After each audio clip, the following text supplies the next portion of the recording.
Kasuhan ninyo si Senadora Laila De Lima. Yan ang rekomendasyon ng tinatawag na House Minority Bloc kaugnay ng umano'y kalakalan ng droga sa New Bilibid Prison. Naniniwala naman si Senadora De Lima na may kaugnayan si Congresswoman Gloria Arroyo sa pag-uugnay sa kanya sa tinatawag na Bilibid drug trade.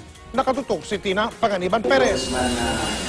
Ayon sa minority group sa pangunguna ni Congressman Danilo Suarez, patong-patong na kaso raw ang maaaring harapin ni Senator Laila De Lima. Base raw ito sa alegasyon ng mga inmate ng New Bilibid Prison sa mga pagdinig sa Kamara na naging protektor daw si De Lima ng mga drug lords sa loob ng Bilibid at nakinabang daw sa bentahan ng iligal na droga.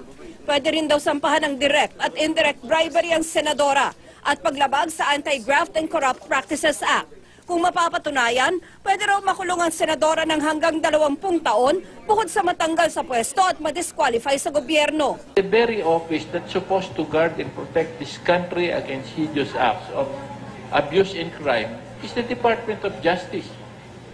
Ay paano kung ang secretary on these allegations of several witnesses saying na ikinabang dito sa industry, how will she stop it? Obvious na pinagkakakitaan niya ito. Bukod kay De Lima, wala nang binanggit na iba pang pangalan sa report. Pero may iba pa raw dapat managot base sa testimonya ng mga witness. Well, ang amin lang prayer or appeal ay yung mga involved na iba pa, maparusahan na rin. Hindi lang naman ito dapat huminto kay Secretary De Lima. Isusumite ng House Minority Bloc ang dissenting report nito sa Kamara pagbalik ng Kongreso mula sa bakasyon nito para sa undas. Hindi na raw ito kailangang pagbotohan sa plenaryo pero umaasa ang minoryang aaksyonan nito ng ehekutibo. Hindi raw nababahala si Senadora De Lima sa report ng grupo ni Suarez. Hindi naman ho yan genuine na minority, hindi naman ho yan genuine na opposition. Kunwari lang yan, mga opposition or minority. With due respect to them. May mga sariling rin yan, agenda. Kutob din niya, may kinalaman si dating Pangulo at ngayon Congresswoman Gloria Macapagal Arroyo sa pag-uugnay sa kanya ng mga mamabata sa Bilibid drug trade. I'm referring to those other personalities, especially the powerful ones, na mga natapakan ko po nung ginagawa ko yung trabaho ko as Secretary of Justice. Dahil nga magkakakampi na sila ngayon. May mga political alliances sila. GMA forces. And then yung mga PDAF senators. Alam ko meron silang mga tao na mga inuutusan dyan to also make my life difficult. Ayon naman sa abogado ni Congresswoman Arroyo, minumulto lang daw ngayon si De Lima ng kanyang mga ginawa noon at walang kinalaman dito si Arroyo. Tina Panganiban Perez, Nakatutok, 24 Oras. Tingnan niyo mabuti ha. That's why I want to talk to Congress. I want to talk to the Judiciary, Supreme Court. I want to talk to the military, the service commanders. Hindi ko kaya to. Ganon mga listang labas ng mga pangalan. May bayo. Ito na yun. This is the drug industry ng Pilipinas. Hindi ko kaya to. Kasi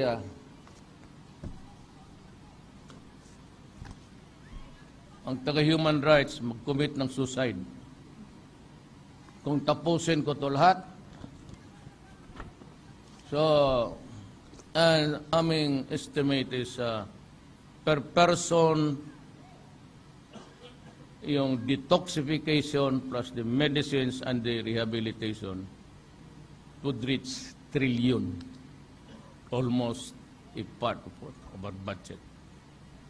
Ito na yung, if not controlled, and when I am no longer around, try to remember me because you read this. This will convert our country narco-politics very thoroughly. Nandito na tayo sa narco-politics. Police, wala masyadong army. Police, barangay captains, kagawad, pati barangay captain dito,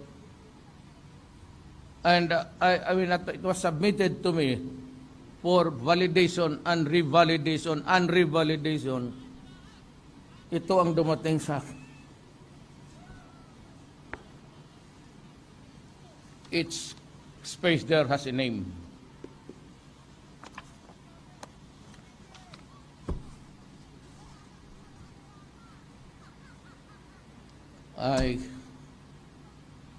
I'm even dumbfounded.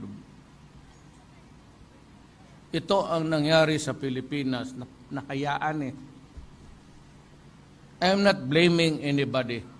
For after all, I was also mayor of this city for 23 years.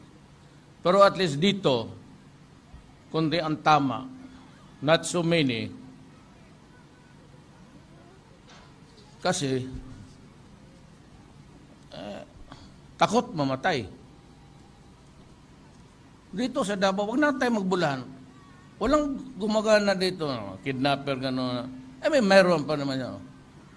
Kasi takot mamatay. Tama ka talaga. So, dadala ko to, hindi ko alam, pero it's always, yun ang drug industry. So, sinong gustong, instead of sending me to prison, or likening me to a dog with a leash, parang tinalian mo ako sa poste, tapos, pag hindi ka nag-behave, may patay pa dyan, itatapon mo yung pan, medyo malayo. Yung aso na parang ginawa kong aso na Pilipino na gutom na hindi ko maabot kasi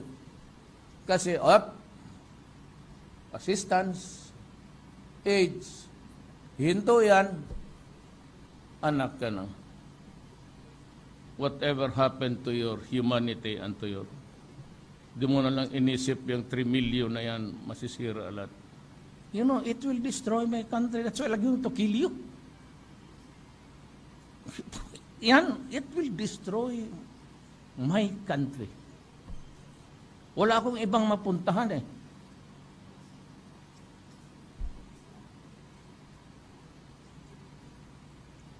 Pero, kasi hinto-hinto lang ako because my mouth would rumble on to some other words and I will mag-ano na naman ako.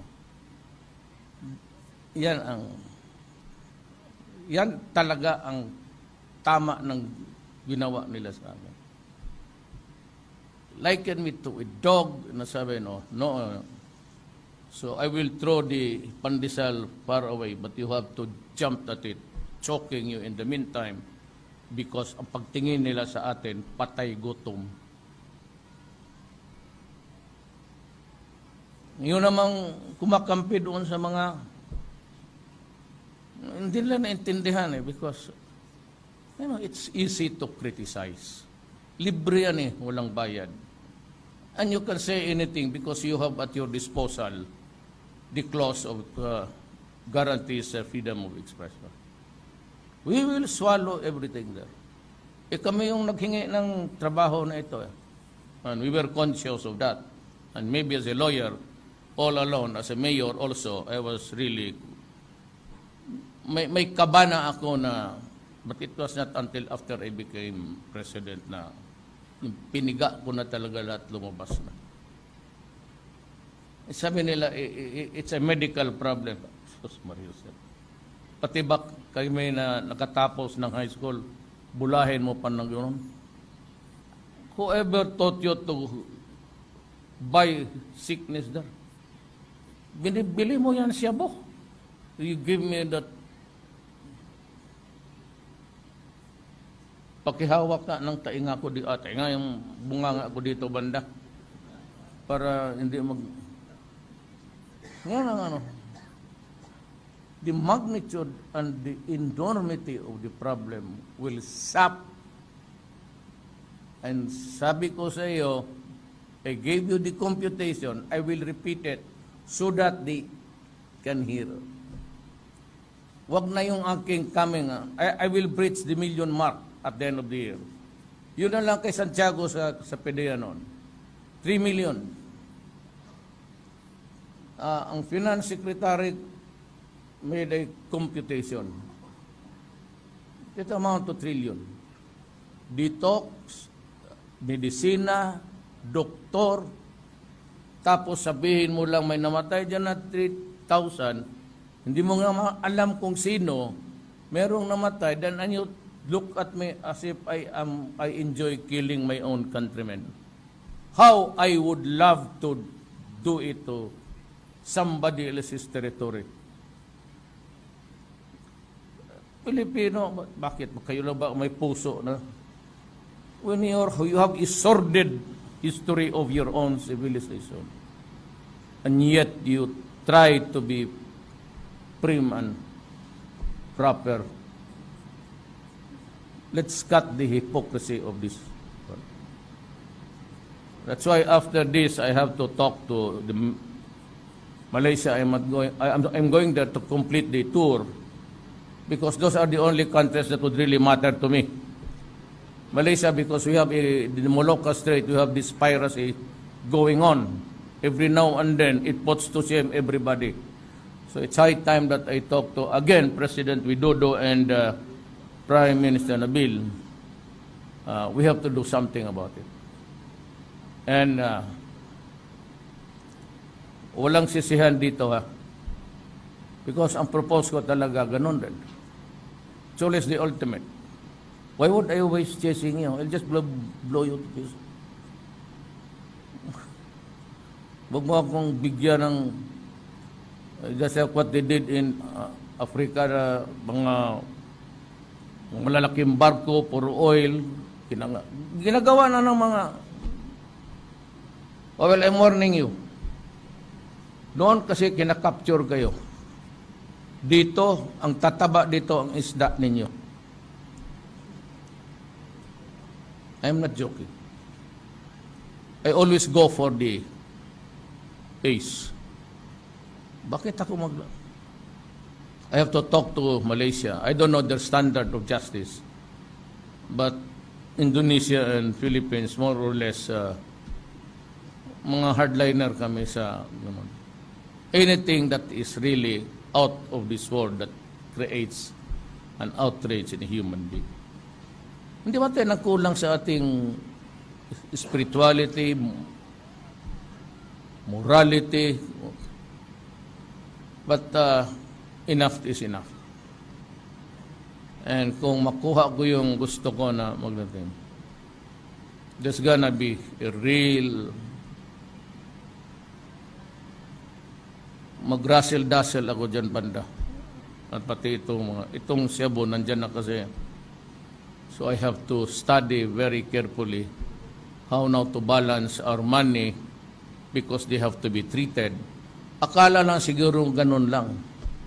At 3 million, assuming that the Santiago was correct, yun na Santiago, yung detox period yan, alam mo ilang bayad ng ito mga private rehab? It's almost 100 to 200,000 a month. Ang alagaan ko, may mga pera to. Ayaw naman ng human rights na patayin natin. Pero pumunta kayo dito, tumulong kayo, kung gusto ninyo, kayo na ang magdala sa. Just give me the advice and the instructions and I will do it per your saintly objectives.